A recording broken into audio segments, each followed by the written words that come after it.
Boom. Back in effect. Hit one if there's no sound. Hit two if there's sound. One if no sound, two if there's sound. I know I said it the other way around before, but got my 1-2 switched up now. But let me know if you can hear me loud and clear. Yes? Okay. So I'll do a little recap of what I said previously.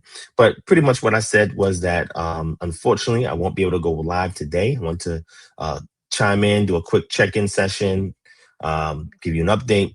But this afternoon around 5:15, I'm supposed to have a debate with a brother in regards to is Enki Yahweh or the two diametrically opposed?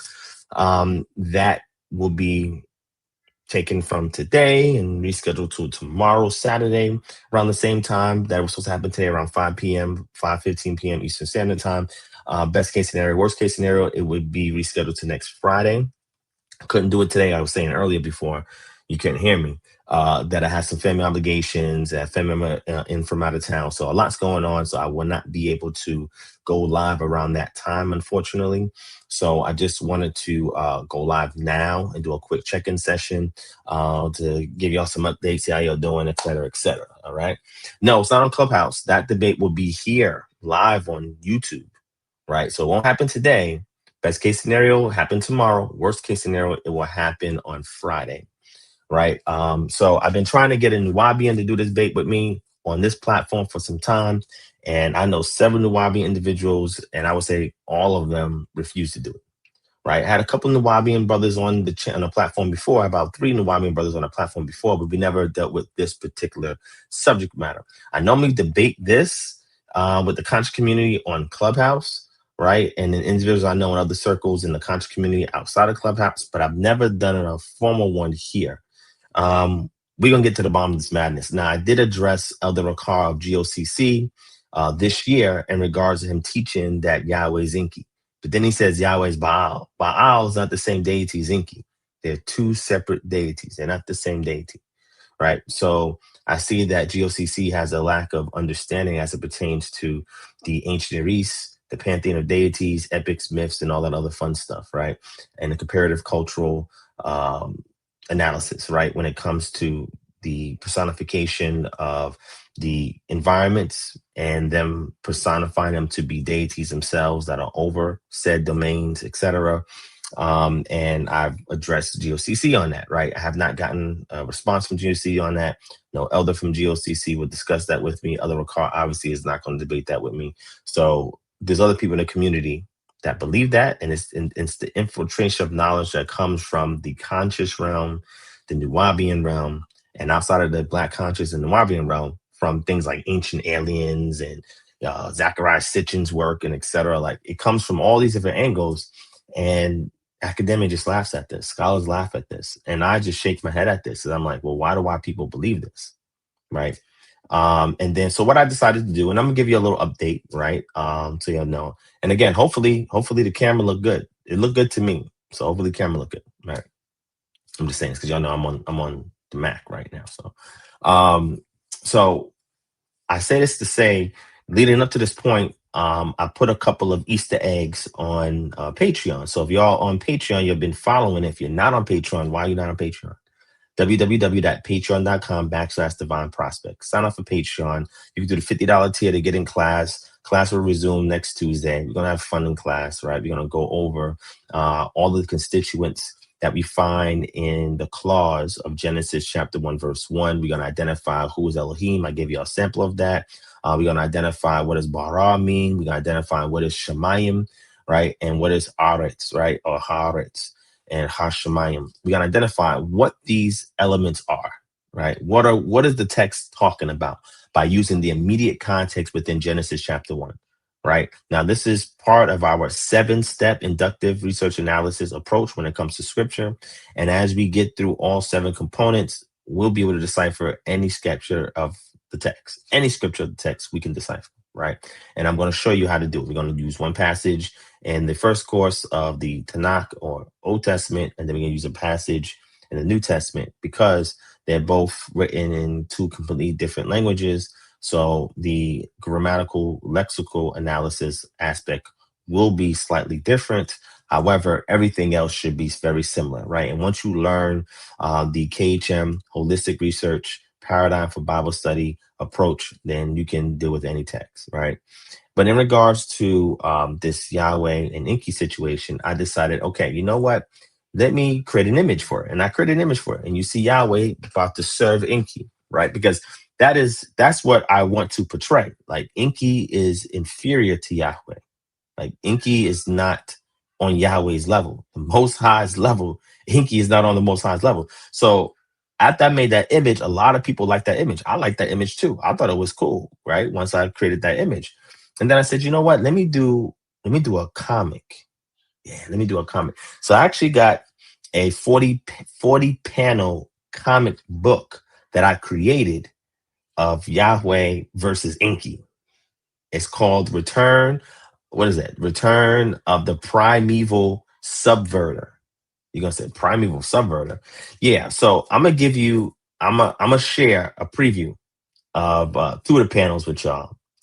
But go on to Patreon to see the rest of the panels. And I'm releasing the entire comic book is going to be available on Patreon. So if you have a paid subscription, if you have a paid subscription on Patreon, you'll be able to see the entire comic book, right? So what I'm going to be doing is releasing it page by page, right? And I have a whole saga I created, right? Just specifically for this debate. So after we have the debate, y'all gonna go back and read the comic book. The comic book is historical fiction, right? And it's historical fiction because there's nothing to attest for this in the archaeological record and the the historical record, the archaeological record, any text in ancient Greece. There's nothing to substantiate this plot that I created, right? However, because it's historical fiction, there's references to a bunch of historical things. For example, Enki is called the Stag of Abzu, right? And Abzu can be personified as a primeval water deity, or it can personify the depths of the ocean or the sea, not really the ocean, but the sea in which Enki resides over. He's in the subterranean realm, right? And he's called the stag or the ibex of Abzu, right?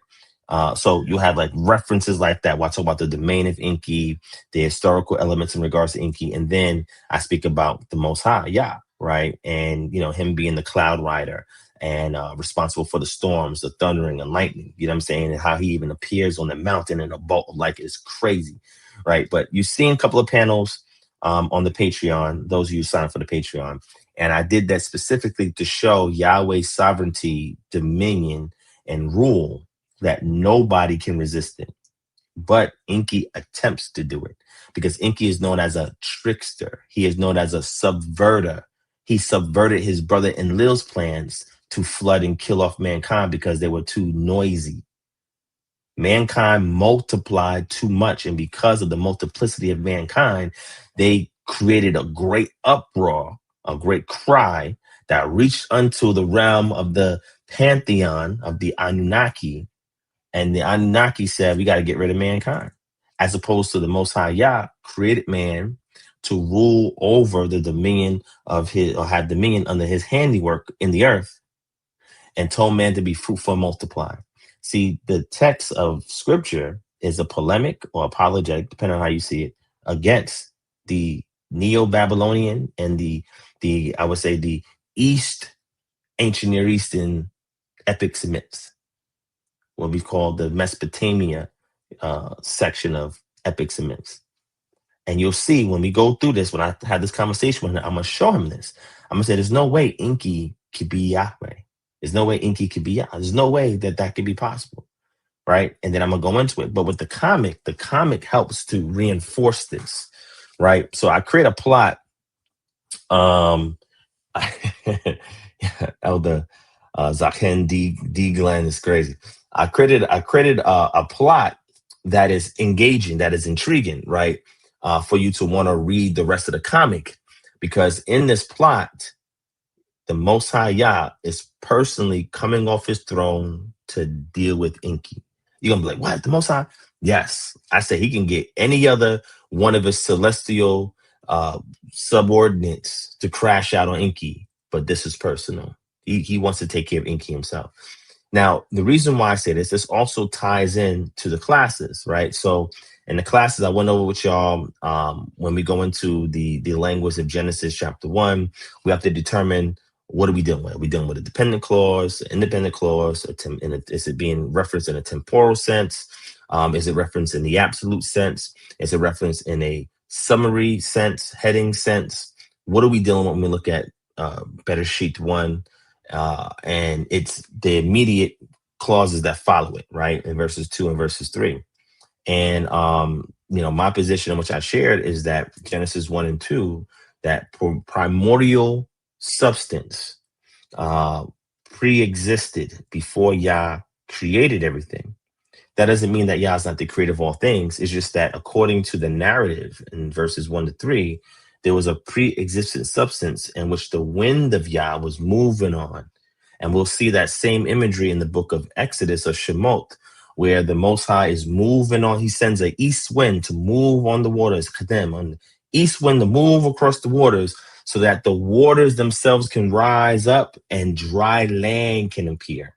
So we see a theme here that is referencing back to or echoing back from Genesis chapter 1, verses 2, all the way into the point where he tells the dry land to appear, and the water moves and the dry land appears, right? And the dry land rebuts against the water or the seas, the yamin, right? So when you see this primordial substance that's there, this watery element, right? The ma'im. You'll see also in ancient Near Eastern texts from Kemet or Misraim, right? Where the Ben stone, you have a deity, a tomb that appears from the Ben stone, which is in the waters of Noon, right? And then he ejaculates and produces the rest of the gods. That's wild work right there. And then you have the primordial waters in which Tiamat arises from, Nabzu arises from, right? These primordial waters, right? And anytime there's a cosmogony epic, it requires multiple deities in order to form the world as we know it, right? Whereas with Yah, he does it alone by himself, by the power of his davar, his power of his word, right? So what I decided to do in this plot line is to pick that the reason why you have that pre-existent substance that's there, this watery substance, this pre-existent substance that Yah shapes, forms, and fashions, and then decrees the things that he shaped, formed, and fashions with his word. And the text says in the book of Yeshayahu, his hands, right? You'll see that the reason why we have this context prior to creation is because we had a primeval or primordial subverter, and that was Enki. So according to this plot line, which is historical fiction, by the way, I'm not saying it's biblically accurate. I'm not saying it's accurate according to any text in ancient Near East. But what I'm simply saying is I'm trying to show that Enki was the one that was responsible for Tohu Vavohu, right? When we see that element going back to Yirmiyahu, 4 and 23, it's making a reference to the judgment that's laid on Jerusalem because of the people falling away from the commandments, falling away from Yah. It became a desolate place that was void of life. And he says, lo, I looked in the sky and there was no light, which means the pre-existing substance was at a time when there was no light, which means this was before creation. So Jeremiah is alluding back to Genesis chapter 1, 2, and 3, where you had the tohu vavohu when there's no light. So what I'm saying is the cause of that is because Enki attempted to subvert the will of Yah, because you're going to say, well, where do you get that in regards to, scripture? Well, I get it in regards to scripture because in scripture, we have water entities that are mentioned in the majestic plural that were responsible for the chaos in the waters. Very interesting, because remember, when you think about, when you read the Numa Elish mentions Tiamat, mentions Marduk, but also mentions the Anunnaki, which Enki was part of the Anunnaki, mentions these older gods, whatever the case may be. But there's always a chaotic sea monster. Sometimes it's personified as Yam, which literally means sea in Hebrew, but it's personified as an entity in the Ugaritic tablets, right? Or it could be sea dragons, Tananin, in the Hebrew. So these sea dragons are mentioned in the book of Psalms. Psalms also mentioned in Psalm 74, Leviathan. Then it also mentions these sea dragons. It mentions an entity that's in the waters that is disrupting it via chaotic movements or attempted oppositions to will of Yah. This is why we read the book of Job. Yah talks about how he subdues Leviathan. And he asks Job, can you do that? Can you subdue Leviathan? Leviathan is some ancient old dragon that we see in Isaiah 27 that Yah said he's going to judge. So he's asking him, can you subdue this entity? So Yah is displaying his authority, his sovereignty, and his power by subduing anything that goes contrary to his will. So I take Enki and I make him that entity. Matter of fact, let me show you in scripture because some of y'all might say, "Oh, y'all going crazy, blah blah." Okay, I'm gonna show you. Let's go get it real quick. Let me pull it up for you. Okay, I don't want y'all to think that I'm making this stuff up. Right? This is except for the Enki part, because Enki is not in the Bible. The Anunnaki is not in scripture. Enki is not in scripture. And Lil's not in scripture. Anu's not in scripture. Namu's not in scripture. None of them is in scripture.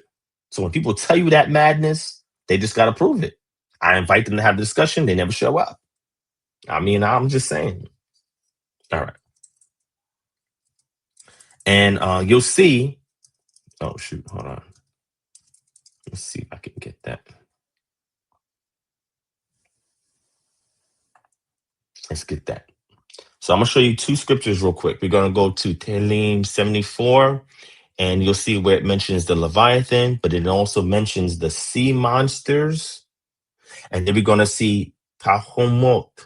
So Tahumot represents an abyss. That word Tahum is used in Genesis chapter 1, verse 2, where the wind of Elohim moves across or flutters across the face, Paneh, the face of the Mayim, the waters. And that face of the waters, that word abyss or the depth, abusu in the Greek or in the Hebrew, we got the depth tahum. Tahumot is the same cognate as Tiamat. Tiamat, mentioned in Numalish, is the primordial mother goddess of all the gods. And she is a sea dragon that causes chaos. She wanted to destroy all the gods or the younger gods because they were too noisy. So that seems to be a theme in Mesopotamian literature, that either mankind is too noisy, so the gods want to destroy them, or younger gods are too noisy, and the older gods want to destroy them. We don't see nothing like that in the Bible, but people say Yahweh is Enki. It's fascinating, right? But let me show you what I'm talking about here. Let me show you what I'm talking about here. All right.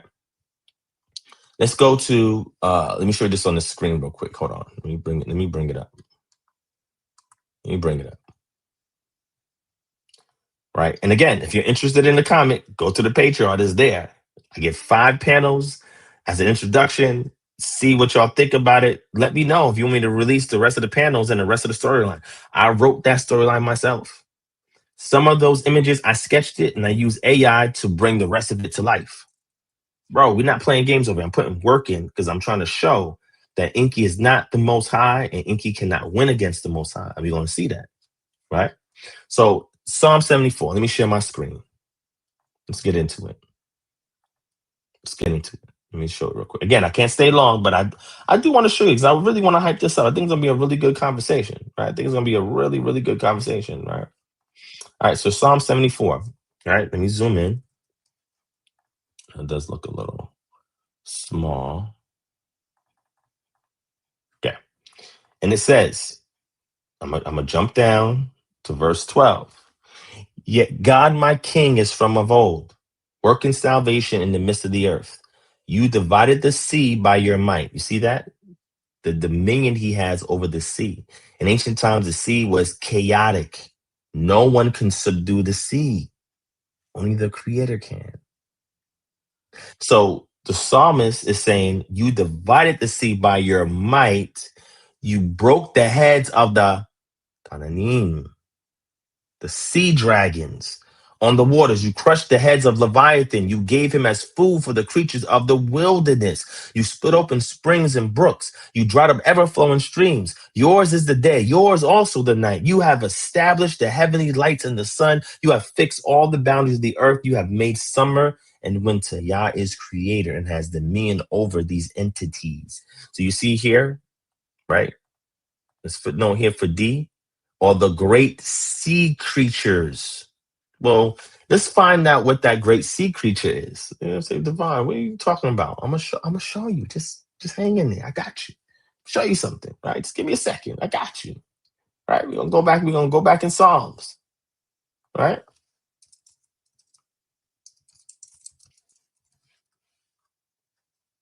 Go back in Psalms. All right, I got you. I'm gonna get it for you. Let's look at the Tanim. The Tanim, or the Tananim.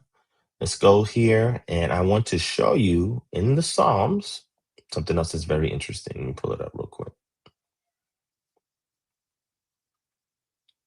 Let's go to Psalm 148 and 7. Oh, wait, I don't think I'm sharing my screen anymore. Hold on, let me go here. Psalm 148. All right, let me show it to y'all.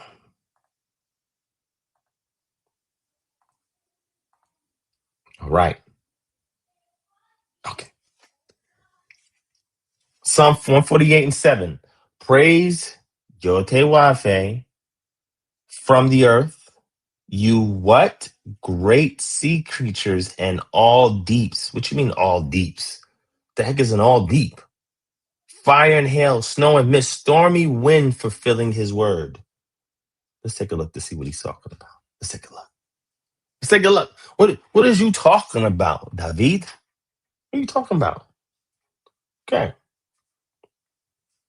He has our word here, Hananim, right? When you have the Hirik Yod, it makes the E sound, right? And when you have this Dagesh in the Nun here, we intensify it, Hananim, Wekol, Wekol. Look at this, Tahomot. So Tahomot is an entity. So the text translated as "and all the deeps." No, it's referring to an entity.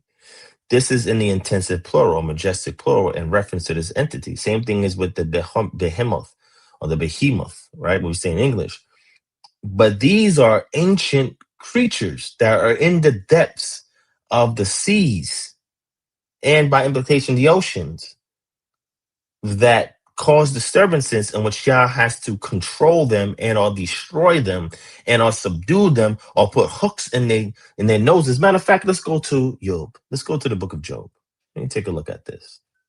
All right. What I'm saying in the plot line is, who's responsible for all of that? Enki.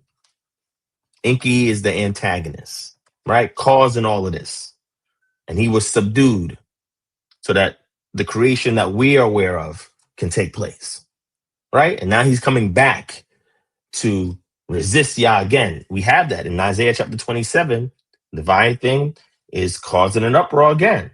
An entity in the sea that's disrupting things. Matter of fact, let me show that to you real quick. Let me come to Job real quick and we rock it out. Let's go to YHWH 27. Right? Let's go to YHWH 27. I'll put the King James. All right, so let's go down. Let's take a look. Right?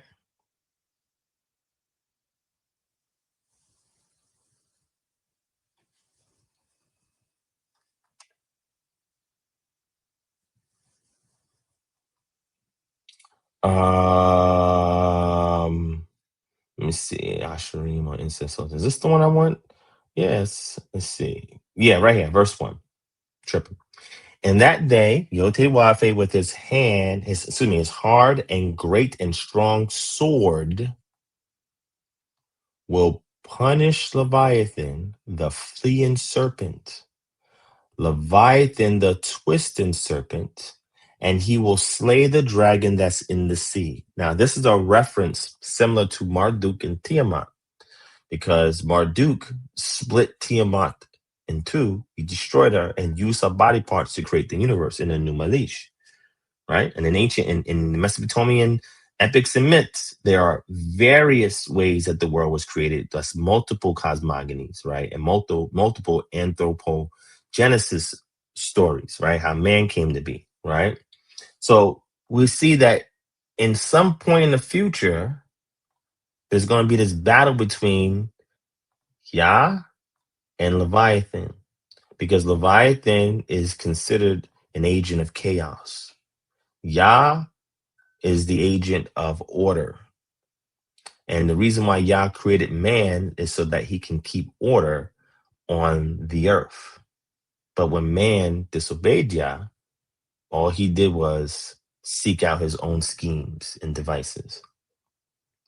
Yah made him upright, but man seeks out many schemes and devices. So now we have a very interesting situation going on here. I now in the plot line attribute all of this to Enki, because Enki would be the entity that comes from the abyss. He would be the entity that is causing chaos through subversion. See, Enki is not one of those gods that come head on to do things. He finds other ways around it. He does, just like in the epic of Atrahasis. He spared Atrahasis when Enlil wanted to flood the planet, but he did it by subverting his brother's decree to kill off every person because people were noisy. He subverted by doing. Now you would say, well, that's beneficial to mankind because according to the epic, if he didn't do that, mankind wouldn't have been saved, right? But this goes to show that he can't upright exert his will, his power, authority against any other deities. He's subservient to his brother Enlil. But you'll see in other myths where they go back at it or they both are used to keep balance. Yah doesn't have an equal. You can never say that Enki is Yah. How? Yah has no equal. Enki has plenty of equals. You'd have to demonstrate to me somewhere in the Tanakh that Yah has an equal. Yah is subservient to somebody or something other than himself. You have to show that. Let's go into Job. Right? Let's go into Job. Let's go into Job. Let's see. I'm gonna go into Job. Right here. All right. Let's go to Job. Let's go to Job.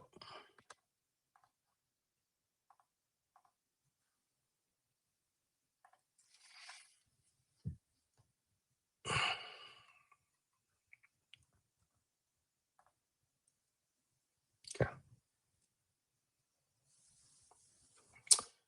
Behold, behemoth, which I made as I made you. He eats grass like an ox. Behold, his strength is in his loins, and his power in the muscles of his belly. He makes his tail stiff like a cedar. The sinews of his thighs are knit together. His bones are tubes of bronze, his limbs like bars of iron.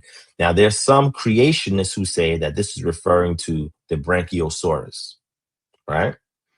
But the ancients who wrote this, they didn't have a concept of a brachiosaurus. That is a scientific term for fossils that's found of a dinosaur, right? But nonetheless, whatever this entity is here, right? Whatever this entity is here, this is a crazy entity. Why? Because in verse 19 it says, he is the first of the works of God. Let him who made him bring near his sword. For the mountains yield food for him, where all the wild beasts play. Under the lotus plants he lies, in the shelter of the reeds and in the marsh. For his shade, the lotus trees cover him, the willows of the brook surround him. Behold, if the river is turbulent, he is not frightened. He is confident, though Jordan rushes against his mouth. Can one take him by his eyes or pierce his nose with a sneer? He is making Job small in comparison to these great beasts that he has created. Then he jumps into verse 41, the whole chapter about Leviathan. Can you drop Leviathan with a fish hook or press down his tongue with a cord? Can you put a rope in his nose or pierce his jaw with a hook? Will he make many pleas to you? Will he speak to you soft words? Will he make a covenant with you to take him for your servant forever? Now, this is interesting. A covenant? So there's some kind of agreement between Yah and this entity here. It's interesting because the subservience of this entity is at play throughout the rest of the Tanakh. Will you play with him as with a bird, or will you put him on a leash for your girls? Will traders bargain over him? Will they divide him up among the merchants? Can you fill his skin with harpoons or his head with fishing spears? Lay your hands on him. Remember the battle. You will not do it again. Behold, the hope of a man is false. He is laid low even at the sight of it. No one is so fierce that he dares to stir him up. Who then is he who can stand before me? Who has first given to me that I should repay him? Whatever is under the whole heaven is mine. I will not keep silence concerning his limbs or his mighty strength or his goodly frame. Who can strip off his outer garment? Who would come near him with a bridle? Who can open the doors of his face? Around his teeth is terror. His back is made of rows of shields, shut up closely as with a shield. One is so near to another that no air can come between them. They are joined one another to another. They collapse each other and cannot be separated. His sneezing flash forth light, and his eyes are like the eyelids of the dawn. Out of his mouth go flaming torches. Sparks of fire leap forth. Out of his nostrils comes forth smoke as from a boiling pot and burning rushes. This is where that concept of a dragon comes from, right? These dragon motifs that you see in history, right? This is also referencing him. His breath kindles coals, and a flame comes forth from his mouth, and his neck abides strength, and terror dances before him. The folds of his flesh stick together, firmly cast on him, and immovable. His heart is as hard as a stone, harder as a lower millstone. When he raises himself up, the mighty are afraid. Wait, the mighty are afraid. Whoa, I'm gonna show you something. What you mean the mighty? Let's see what that word there means. The mighty are afraid. We have a word Elim. Elim. So the Elim are other gods. When he raises himself up, the gods are afraid.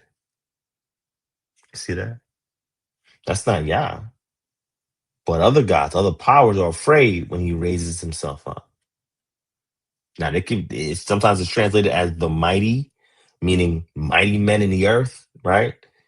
But in its ancient Near Eastern background that we see this in its pre-exilic understanding, it's referring to other mighty ones, other powers. They're afraid when they see Leviathan, the sea monster. Now, that would make sense. Now, I'm going to tell you why. In the Numa Elish, and again, I'll go into detail about this when we talk about Enki, right? Because Enki, Marduk handled Tiamat with the help of some of the older gods, but then Enki became subservient to Marduk. But Marduk, when Tiamat was angry, the eldest gods were afraid of her. The Anunnaki were afraid of Tiamat. So they did not want to be the ones to fight against her. So they saw the younger gods, singled out Marduk because he was brave, he was courageous, and they helped Marduk from a distance defeat Tiamat, but they were afraid when she rose up. She was the sea dragon of chaos. Interesting. So Job, which is considered the oldest text in the Tanakh, because all the archaeans in it and the Hapax Legonomon, the references to idioms, phrases, and words that we only see in Job and nowhere else, is alluding to a social memory in the Semitic culture, referring to this supreme sea dragon of chaos that all the gods feared. Yah saying, if you can't handle this beast, how can you bring a cause before me? I'm the one that subdues this thing. And we see where the Most High destroyed it in Psalms 74 and will destroy it again. How? Some people say it's multiple Leviathans. I have my little take on that. But we'll destroy it again in Isaiah 27. And then the motif of this is in Revelation chapter 12. Revelation chapter 12 is not talking about the serpent in the garden. It's referring to this. All right. I'm gonna fall back. I'm gonna fall back. There's a lot of heat, so I'm gonna fall back a little bit, right? But at the end of the day, I'm just simply trying to share with y'all. There's a lot of depth to this. We can see correlations and similarities, but correlation does not equal causation. Burden of proof is gonna be the person who makes the claim that Enki is Yahweh. How in the world is Enki Yahweh? How? Enki's part of a pantheon, and he's subservient to An, and he's afraid of his brother Enlil. I ain't gonna say he's afraid, but he subjects himself to his brother Enlil. And to go against Enlil's will, he has to do it in a subversion manner. Can't do it head on, face to face. Enki also gets other goddesses pregnant. Like this, we don't see nowhere where Yah is doing this. It's crazy work. Yah is considered to be a storm god, a storm deity. He says in Devarim that if you keep his commandments, his statutes, and his ordinances, then he will bring the rains in its season. Only storm deities can do that to its devotees if they keep their covenant with them. To say his habitation is in Shemayim or above Shemayim, that he sits on the circle of the earth and all these other things that we see. The word circles, there was Hajj means a pilgrimage or to make a circuit of something. He is above everything that's below. There's no epithets regarding Enki like that. They do not exist. Enki is a trickster. He is cunning and he's a deceiver. This is what Enki is. And we see that in the epic of Atrahasis, where Enki subverts his brother's will. He's a trickster. Enki also engages in the magic and mystical arts. There's no reference of Yahweh doing that, nor does he encourage his devotees to do the same. How is Enki Yahweh? How is Enki Yah? How? Enki created mankind with the help of a goddess deity and the blood of a slain god. And they worked some potion out to get her pregnant to give birth to mankind. There's nothing like that in the Torah. We don't see that. Okay. All right. There's no reference to Enki's domain that's in a realm that's above Anu.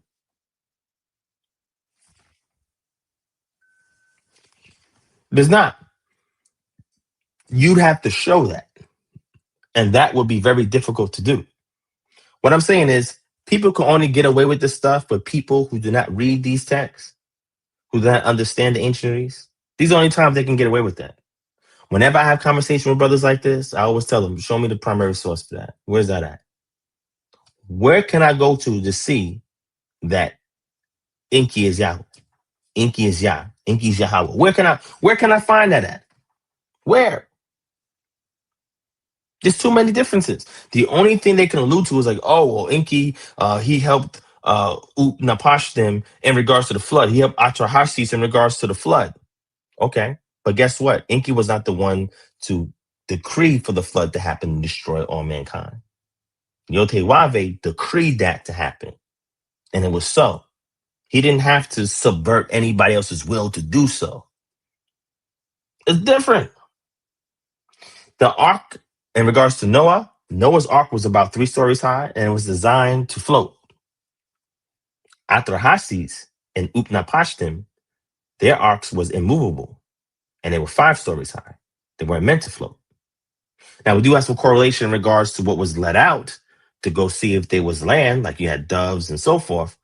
But there's even differences in that. There's differences in the sacrifice and everything like that after the flood subsided. There's a lot of differences that are important because each of these differences has a significant theological implication that you got to deal with. They're not the same deity. We can go on in the hymns about Enki, and Enki, his morality is questionable. Nothing about Yah's morality is questionable. Yah tells Job, how can you bring a case against me? What? You trying to bring a case against me? Okay, I think I'm doing too much. Let me fall back. Let me do this. Let me do this real quick. Let me do this. Right? Because the war's on. And we're not playing no games. We're not playing no games. All right. Yah is a man of war. Yah is his name. He's a man of war. We get this reference from Shemot 15, the Song of the Sea, that we see is sung by Moses and Moshe and his sister Miriam after the defeat of the Egyptians in the Sea of Reeds, in which Pharaoh's army drowned in the Sea of Reeds, pursuing the Israelites, and they understood that Yah's war. See, in this comic, there's a reference I say here. Some know about his loving kindness. Some know about his judgments and his plagues. Some know him by his messengers, his malachim, and his oracles, the Navim, all right, or the Nevaim, which is the prophets. But I know him according to the old song of Moses, when he wrote what he wrote by the sea, that Yah is a man of war, because he's coming off his throne to handle Enki. Now, there'd be some people who say, oh, shoot, Devon, you over here, you have an image of Yah. You have an image of the Elohim. You have an image of that on the screen. That's blasphemy. Is it? The Israelites, they didn't have no image of Elohim, no image of Yah. That's not true. But that's another conversation. But the reason why I depicted this is because for centuries, we had a white depiction of the Most High. Now, the conversation we go in, and yes, I'm about to debate this tomorrow, because somebody's saying Enki is Yahweh. And I'm putting Yahweh against Enki. And I created a comic that demonstrates the supremacy of Yah over Enki. And Enki is going to try to trick and subvert and do his arts to try and win a battle against Yahweh. But Yahweh's coming off his throne to handle Enki personally, because Enki attempted to do the same thing, attempted to subvert Yah's will before creation was. I'm attributing all of that to Enki. Leviathan, that's Enki. The Taranim, that's Enki. The Tehemoth, that's Enki. The chaotic sea entity that Yah, in the text, is going to slay himself. And in this comic, you're going to see what Yah does to Enki. Because first, he traps him in the abyss. When it says the wind of Elohim moved or fluttered across the face of the deep, that Tehom, I show you that Tehemoth is the majestic pluralized version of Tehom, and it has the same triconsonantal roots as Tiamat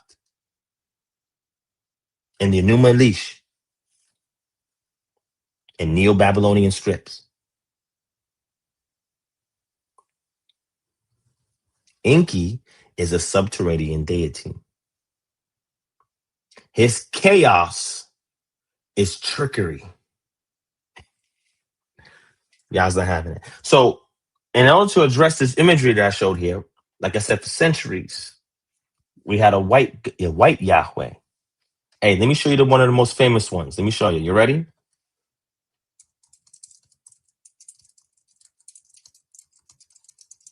Let me show it to y'all.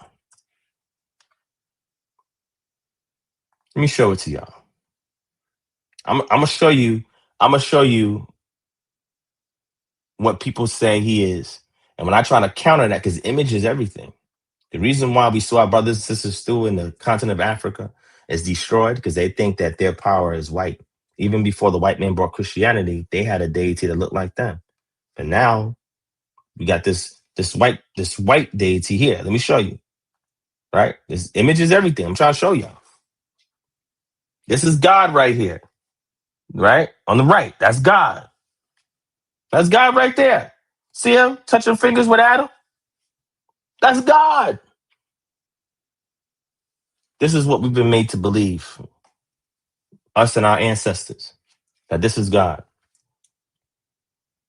So I'm trying to refute this with one that looks more historically accurate, because if there was an Elohim or Yahweh and man was made in his image, and again, my take on that is a little different than what I'm saying right now, then it has to be something to reflect the primordial Adam and the primordial Ha-Adam. This is important. If he's made from the soil or the dirt of the earth, he's going to have color. That's why we see the root of Adam is similar to Edom, which has to do with red, and a rich burgundy type of red. That's not this guy don't look like that. This Adam don't look like that. But people want to get mad at me because I'm showing you YHWH handling business on Enki. This is what he should look like. That's that burgundy color in there.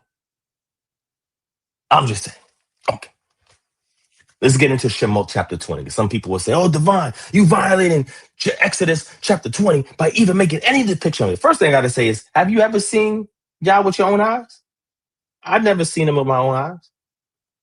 I know Isaiah mentions him Isaiah 6 in a vision. He sees him. I know in Daniel chapter 7, talking about the Ancient of Days, and he has a beard that's white, and his robe, his train fills up wherever he's at. And he gives a book to the Son of Man. So we get glimpses of him, right? Glimpses of him sitting on the throne. We get glimpses of him, but none of us has never seen him. It's not like I had a vision of him and I decided to draw him. This is not what's going on. This is digital art right here. But I'm going to show you when we deal with Shemot chapter 20, like we all about dogma, destruction over here. Double D, dogma and destruction. We're going to kill your dogma. And it's going to upset you. It's going to bother you. It's okay. You have to be uncomfortable so you can move. If you're too comfortable, you become complacent. When you're uncomfortable, then you start to move a little bit. You start to squirm a little bit. Oh, this is not comfortable. Oh, shit, what's going on? If I don't do it, then the ops are going to do that. And if the ops do it to you, you walking out the faith. Okay. Are you going to fall on a stone or let the stone fall on you? Which one is it? How are we going to get you right? Let's go to Shemot chapter 20 and end this off, man. Let's go to Shemot chapter 20. Y'all not getting nothing like this anywhere else on the internet, bro. In our community, you're not getting it like this. Too many people stepping on eggshells and too many people a little scared. So I'm not scared to talk about this, man. I got nothing to lose. If y'all opens my mouth, this is what y'all gonna get. If it offends you, I'm glad. Hopefully it'll wake you up and strengthen you. This will determine if you're truly anchored in this walk or not. Or if you're being tossed to and fro by every wind of doctrine that's out there, like Enki is YHWH. And I put a post up recently. Is YHWH Satan? People went crazy. People went mad. The image I showed, I produced the image purposely because I wanted to disturb you so you can wake up and seek the truth.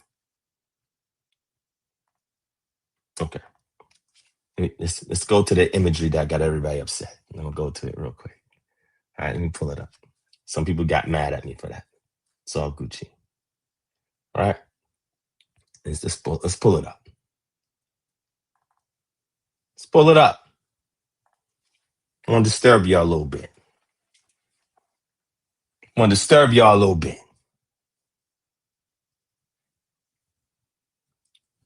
We're going to get to Exodus 20.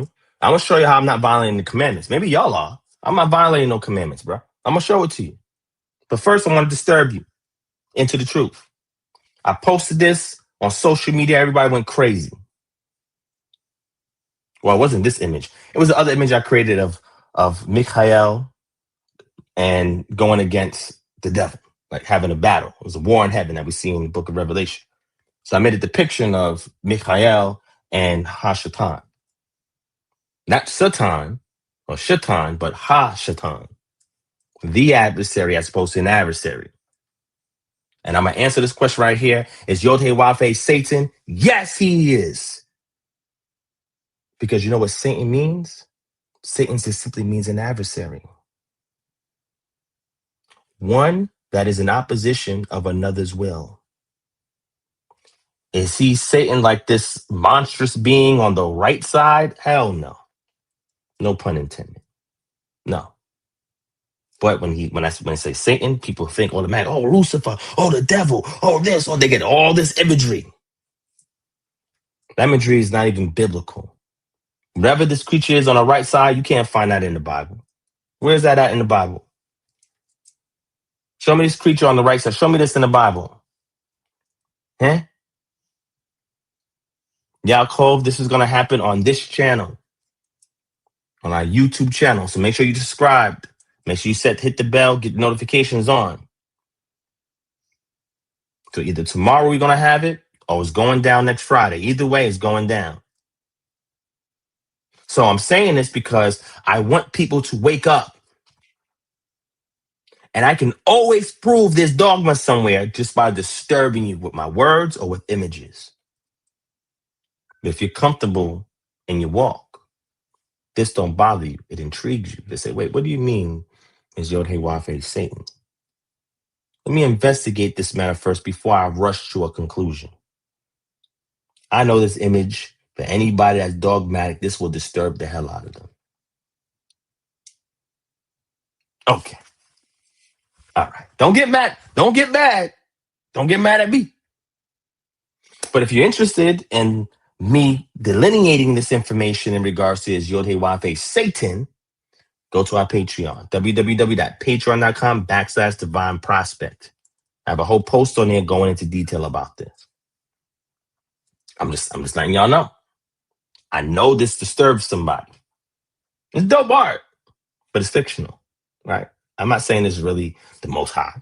I'm not saying this is really the devil or Lucifer, or whoever the hell you think this image right here is. Where's this guy at in the Bible with the two horns on his head, red complexion? Some say, oh, that may be Esau. Y'all crazy. Where's this guy in the Bible?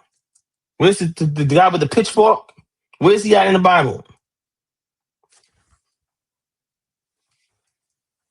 Y'all getting upset over fictional stuff. That's crazy work. Crazy work. You're getting disturbed over fictional stuff. Okay. Yeah, some say this is Jacob and Esau. I don't know. Some say it's Jacob and Esau. It may be Jacob and Esau. How would I know? I've never seen Jacob and Esau before.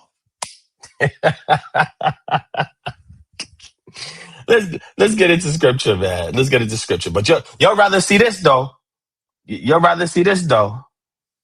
You rather see this God here. Look at him. He got his arm around some random chick. You see that? That's his wife right there. Y'all rather see this than me showing you y'all supremacy and about to knock Enki out. If you want to check out the comic strip or the panels for the introduction of the comic and the narration I created, go to www.patreon.com/divine prospect. The link is in the banner going across your screen, scrolling across the screen right now. Sign up. Take a look at what we're doing over there. We also got live chats. You can go in there, ask questions. We get busy over there on the Patreon. That's where y'all need to be. But let's go into Exodus chapter 20. Some people say I'm violating the commandments by doing this. All right, let's deal with it. I'm game. Let's deal with it. All right. Let me pull it up real quick. I'm gonna wrap up on this note, man. I don't know. I don't know if y'all interested in this. I don't know if y'all care, but I don't know how y'all feeling right now. You know what I'm saying? So I don't need to be here too long. But let's get into Exodus chapter 20 real quick. Close out this session. But yeah, so the debate's coming soon, man. I'm gonna be debating this brother's gonna be defending the position that Enki is the Most High Yah. And we're going to have a great discussion. This is a very respectable brother. So this is not something that's going to, turn laugh and name calling and all of that. We don't promote that on this channel. We have healthy debates and discussion on things. Nobody can convince me that Enki is Yahweh. It's impossible. Nobody convincing that the Anunnaki is in the Bible. That's impossible. There's no way. There's no way. Even secular scholars let you know there's a line of demarcation when it comes to West Semitic pantheon of deities and Mesopotamian deities. You know why? Because they're landlocked deities. The temples where the gods dwell in, where they need you to feed them and give them drink and sacrifice to them, that's where they're landlocked at. But the difference with Yah says in Devarim, chapter 38, verse 9, that Jacob is his people. He's not landlocked. He says in Ezekiel chapter 11 that even though I scatter them, I will be a little sanctuary among them for a while. That means that's in exile. We have no text like that about Enki. Enki is landlocked, or in this case, sea locked. Enki can't leave Mesopotamia. Hey yo, hey yo, hey yo, don't get me started. Don't get me started. Let me give you Exodus chapter 20. What's going on, Israelite Defense? You said do want to discuss the Genesis thing. I only have 7 minutes, no more than 10. So I may not be able to do that right now, as this is not a formal Freestyle Friday. I'm just giving you an update in regards to debate, update in regards to the comic that we have out. Debate that's coming is YHWH Satan post that we have on the Patreon, and other things that's coming to fruition. This is what we're talking about right now, was this update in regards to this debate, right? That I need y'all to tune into. But let's deal with Exodus chapter 20. And then on formal live streams, you can ask your questions, or sign up for the Patreon. We got a chat. You can ask your questions and go back and forth in the chat on Patreon, because we go back and forth on there about questions and all types of deep stuff and simple stuff. We just go in on the chat on the Patreon. So sign up for the Patreon, get in the chat, ask a question, and we can go in over there after hours or when we offline, off the air. All right. Much love to you too, my brother. Right? Friction is always good, especially if you can make fire out of it. And if you can manipulate it to create fire, you can use fire for good purposes. And fire can also be used for bad purposes, right? Arsonists use fire and they kill people with it, right? Destroy infrastructure and all of that. But fire can also cook your food. Fire can also keep you warm. Fire can also be used as a tool, as a deterrent against other creatures that seek to eat you and destroy you. There's always good friction and bad friction. And over here, iron sharpens iron. That's good friction.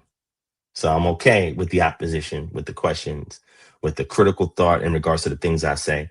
That's what we're trying to conjure up. Not the magic arts like Enki, but we're trying to conjure up critical thought, critical thinking. Okay. All right. Yes. Yes. So if you want to write an exegetical paper, I can definitely give you the format. Email us at kingdomharbinger@gmail.com and I'll send the format to you.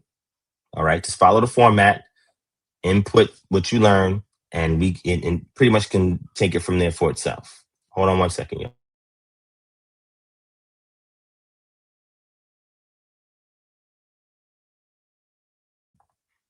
All right. So let's get to Exodus chapter 20.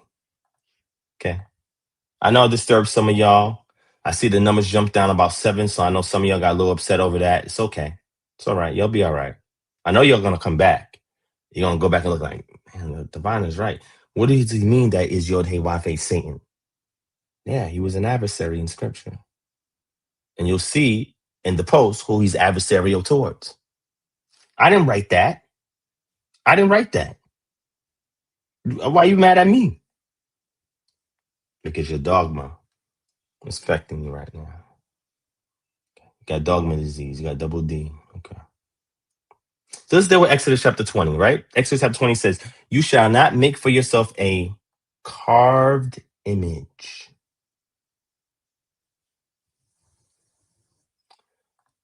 This word pesel there, that literally means a carved image. The last time I checked, what I just showed y'all is nothing physical or concrete. It's not carved. When they carved images, they use wood, they use stone, and sometimes metal. I didn't use any of those things. I didn't carve anything. But let's keep going. Or any likeness of anything that is in heaven above, or that is in the earth beneath, or that is in the water under the earth. What is this referring to? This is referring to all of the subdomains under Yah's kingdom, his material kingdom. The subdomains in his material kingdom. That's why y'all gotta get in class. Sign up for the class, man. www.patreon.com/divine prospect. Sign up for the $50 tier, get automatically enrolled in class. And we will go over what this means. I'm going to do in Exodus chapter 20 because there's so many things that is assumed from this text that is absolutely inaccurate and incorrect.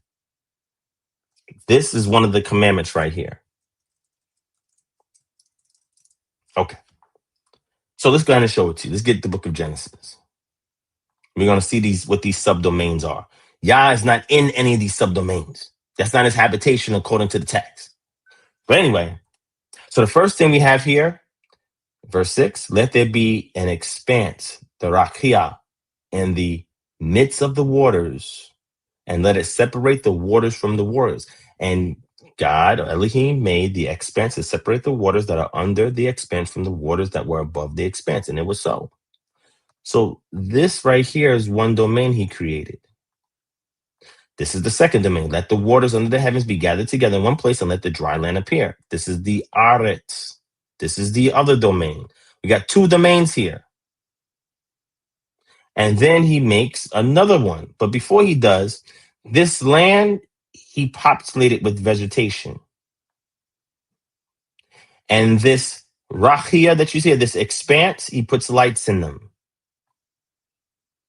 And then the waters, he fills it. The ones below, he fills it with living creatures. And in the sky, he put birds in it. These birds dwell in the expanse under the rakia, under the what we call the vault that is created that holds back the waters. This vault has windows in them that Yah pulls open so that water comes out. That's what the ancients believed. That there was windows up there, and he opens up these windows and water pours out. Okay. And verse 24, let the earth bring forth. So we have stuff populated. We got the sea creatures in the water that we see in verse 20, right, to 20 through 22. We have the birds in the sky. We have the stars, sun, and moon right above the birds in the sky, right, because they're in the rakia. And below the rakia is the expanse in which the birds reside, fly, etc. And then we have the earth in which he moved the mayim below the waters above, and he let the dry land appear, and then he filled and fattened everything. He took the existing material, he spoke to it, formed it, created domains, and filled these domains. So the things that are in these subdomains, that's underneath his kingdom, are the things we are not to make carved images of. If it's in the earth, don't create a carved image. If it's in the sky, no carved image. If it's in the sea, no carved image. Why? Because the other nations were doing this. They were creating deities that was half human, half creature. Even Dagon is depicted as a half man, half fish entity. Why would you create a carved image of that? Because the text says, do not create it, because those who create it, their intention is to worship these things. And if you have a covenant with Yah, just like if a man is married to a woman, he has every right to be righteously jealous. Yah has every right to be righteously jealous with those who he covenants with. And when you go and read the storyline from the comic, the reason why Yah comes off his throne to fight Enki is because his people are being deceived, thinking that he is Enki, thereby giving the worship to another being outside of the terms and agreements of the covenant that he has with his people. I'm making that relevant to today because we have people in our community that's saying that YHWH is Enki. Y'all don't know how deep this runs. But Watchmen, we see it. We see the sword coming. And we got to address this.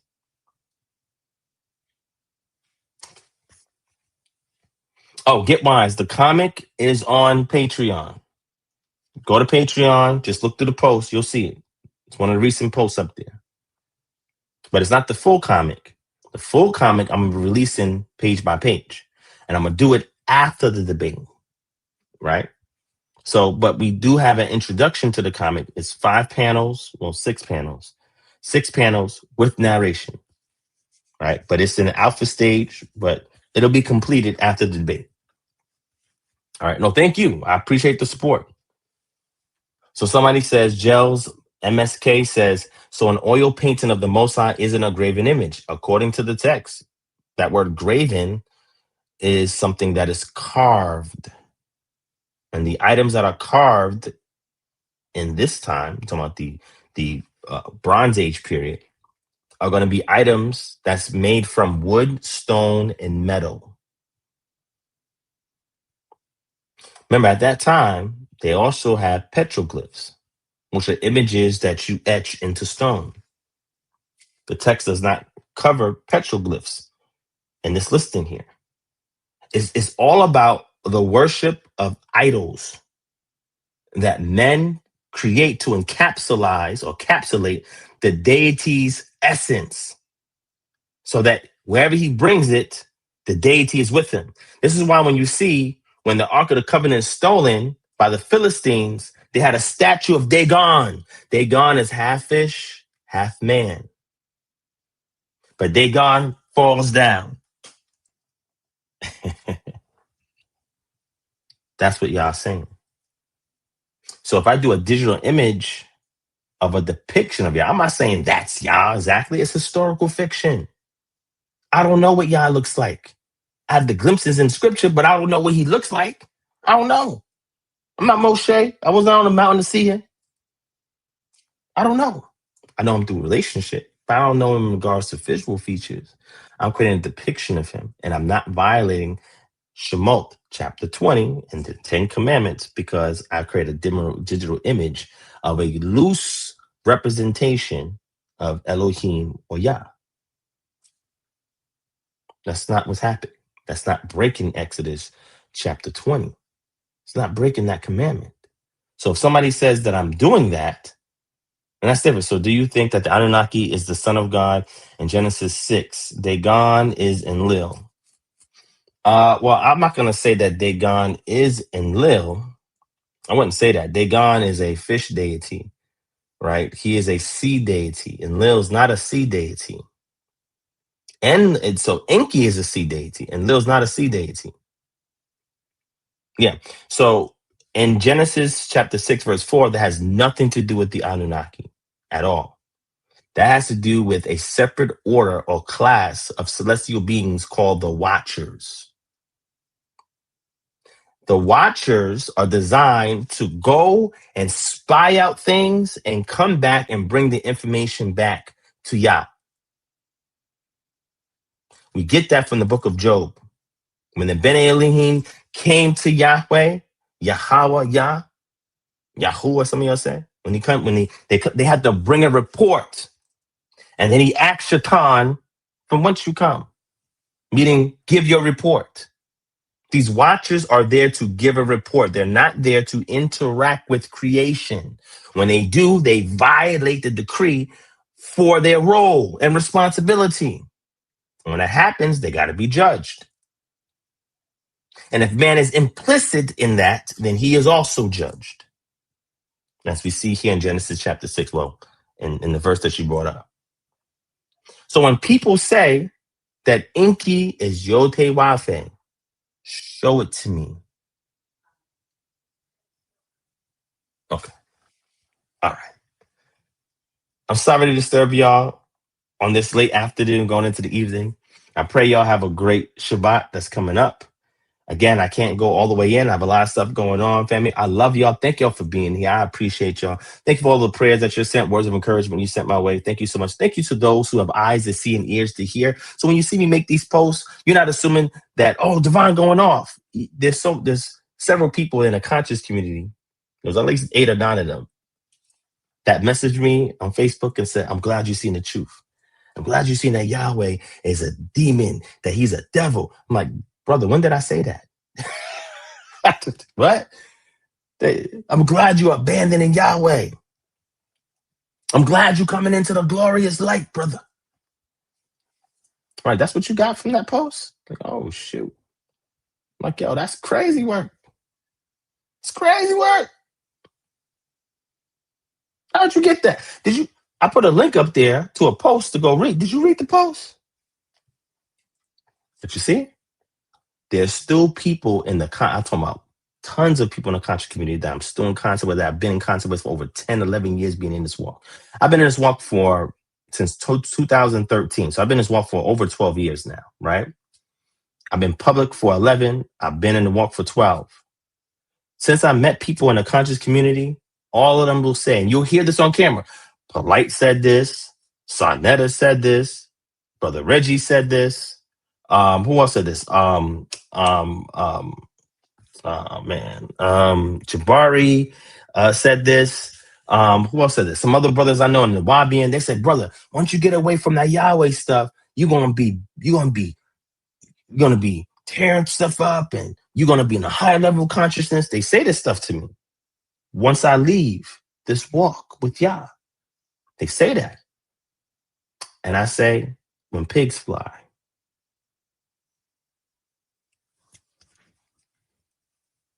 I've always been a ride or die, my G. Always been loyal. I'm not going nowhere. The problem is the dogma scared y'all away from the truth. Huh? And when you find out the dogma was incorrect, you threw the baby out with the bathwater. See, we got wisdom over here. We're not doing that.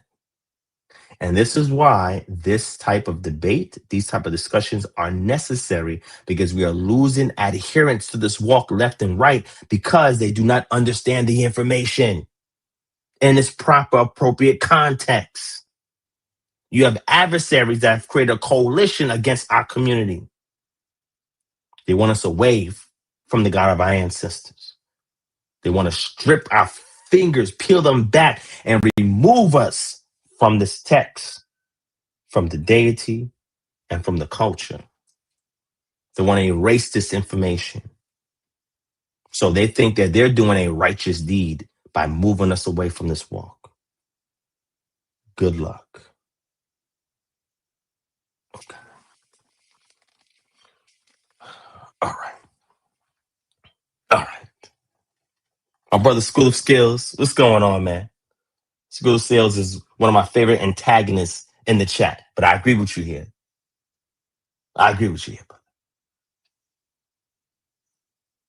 He says, you see what's going on in the USA and you talk about this trash? You know about the government shutdown and all of that, as you're talking about, right? The stuff that Trump is doing, all of that. Yeah, I see what's going on there. Guess what I'm doing? I'm prepared, brother. What is you talking about? You must not have watched all the content that I've put out. The game plan, I already put it out there, brother. We have a whole playlist about that. So what is you talking about? If you not prepared, that's not my problem. You go and make a YouTube channel and you go talk about what you want to talk about. You go get our people prepared. I'm going to talk about what I want to talk about. I took care of that work already. I didn't see you show up last year when we had a whole event about this work. Where was you at in March? Where was you at, brother? Did you come to our event in March in New York? Oh, yeah, I didn't see you there, bro. I didn't see you there. We gave all these solutions, talked about preparation and all of that. Where was you at? I didn't see you there, brother. Okay. I'm part of over 8 prep groups. Where are you at? We got Goshen set up. Where you at? Huh? If you don't like this content, brother, log off. Why are you here? Okay. All right. The orange man is coming for you next, Hebrews. Is that supposed to instill fear? Is that supposed to concern me? Is that supposed to make me afraid? Ooh, the orange man's coming to get me. I'm from the Bronx. All right, let me fall back. Let me give you one scripture, because you're trying to instill fear in our people. That's not gonna happen, brother. Let me tell our people what Yah told Yehoshua, what he told Joshua. Let me tell you, we told them when they were going into the face, they was going to the belly of the beast to fight giants that's bigger than Trump. Giants about to go to war with. Joshua and Caleb already spied out the land. They already saw the dangers. But guess what? They said, we can take it. You trying to scare our people so we can be fearful of the orange man? Ooh, orange man gonna get me. Oh, orange man gonna get me, y'all. What? Bro, I've been doing this for years. I've been talking this greasy for years. Ain't nobody scared of no orange man. What is that? What's the orange man? Bro, let me pull out the scripture, man. We're gonna end up on a good note, man. This is nasty work. See, this is terrifying work, right? This is what these pastors do. This is what these internet mores do. You know, the ones that always teach you about eschatology and prophecy, but never prepare you for what's about to come. One of the things for KHM is preparation. What are you talking about, bro? but it's okay. Let me encourage those who you're attempting to instill fear in. Let's go to Joshua chapter 1. Let's go to Joshua chapter 1. I ain't scared of no orange man. What in the world is going on? Yo. Yo, this is crazy. Yo. Why you think he assembled all the generals? Wait. So the orange man assembled generals to go against black people? Is that what you're saying? You're saying that Trump is assembling generals to fight black people? That's interesting when a good deal of that workforce involves black people. He's not coming against black people. Do you understand? He is doing Yah's will. Yah's willing for these things to happen to wake y'all up. That's why. Why would we be afraid of some generals, of some orange man? Why would we be afraid of that? I stand flat-footed on this truth. Ain't nobody shut my mouth but Yah. So why should I fear? Why should I be dismayed? Come on, bro. I don't know what's going on in chat, right? Let's go into the text, man. Let's end off on a positive note. And you stirred up the old divine. I'm trying to be chill these days, man. I'm getting older. Going to scripture. Let's go to Joshua chapter 1, verse 9. Have I not commanded you? Be strong and courageous. Do not be frightened. Do not be dismayed. For what? Yah, your power is with you wherever you go. The scripture says, let's get into what the scripture says. I don't know what the scripture says. All right. Let's go. Let's go to Proverbs 16 and 7. Let's go to Proverbs 16 and 7. All right. After this, I put the link in the description to that debate I'm having in regards to Enki. And yeah, we're going to talk about this because this type of doctrine is pulling people away from preparing for what's about to come. See this, my brother? When a man's ways please Yah, he makes even his enemies to be at peace with him. Bro, I'm not afraid of whatever you're talking about, bro. I'm not afraid of that. And our people here, we're not afraid of that. Let it come. This is prophecy, bro. It's supposed to happen. It's part of the script. You ain't read it? It's part of the script, brother. So I hope you are fearful and afraid. But we not. No. No. You just try to dunk it, and I just can make the able just no. It's not gonna work over here, bro. This is crazy work. All right, fam. I'm about to tune out, man. Thank you for your time. I appreciate you. I love you. Thank you for the support, man. Go and sign up for the Patreon, man. Let's get them upset over there. If y'all want to connect with a network that's actually preparing for what's about to come, sign up for KHM, man. The link is in the description below. Sign up for KHM. We'll teach you how to get your house in order. We teach you how to prepare for what's about to come, man. We'll give you more information, insight. You have questions, whatever. Email us at kingdomharbinger@gmail.com. We got you. Don't listen to all this chatter. Like I said, let that secular stuff happen to distract the masses. You get prepared, man. All right? I think we talked about this a couple of Freestyle Fridays ago. All right, so I love you, family. Thank you for watching, man. Peace and shalom. No. Get out of here, man. Shalom, family. I love you. Shalom.